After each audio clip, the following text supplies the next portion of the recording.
Welcome to the Art of Driving presented by Apollo Tyres. The monsoon is upon us in earnest, and while sometimes we'd rather cozy up with a hot cup of coffee, there is just no avoiding driving in the rain. Well, it can be fun too, provided you follow some basic rules. And that's exactly what we're going to talk about today.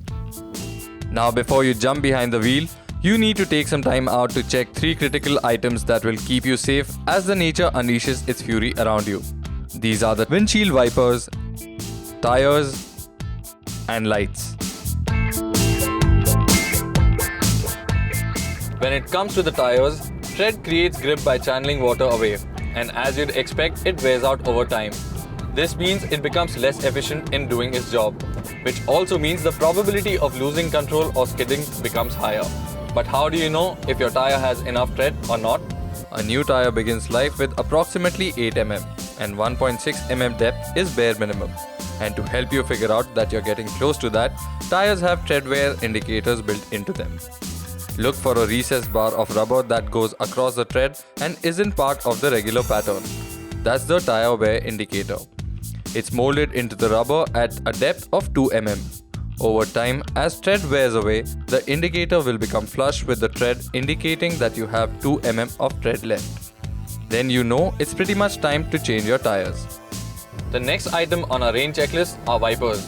Now we usually take them for granted, so the chance of them being out of shape is pretty high.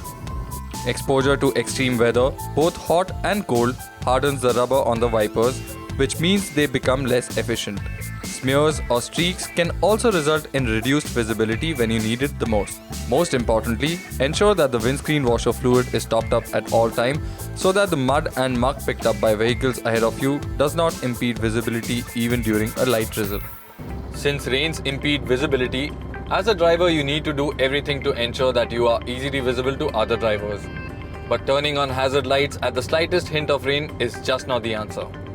The glare of constantly flashing lights is amplified by the rain and can blind the driver following you, and you can't indicate when you want to change lanes. Hazard lights are to be used only when you are stopped, period. Instead, turn on your headlight, but remember to keep them on low beam to prevent blinding oncoming vehicles.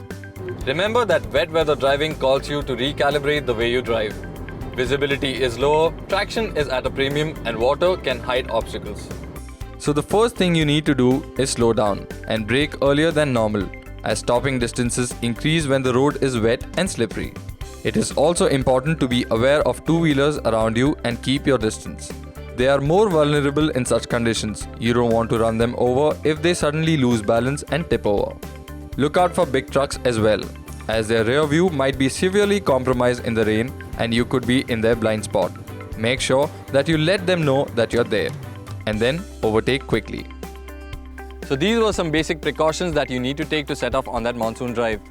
In the next edition of The Art of Driving, we'll talk about some advanced techniques and more challenging situations that you might find yourself in when the rains come down. Until then, drive safe.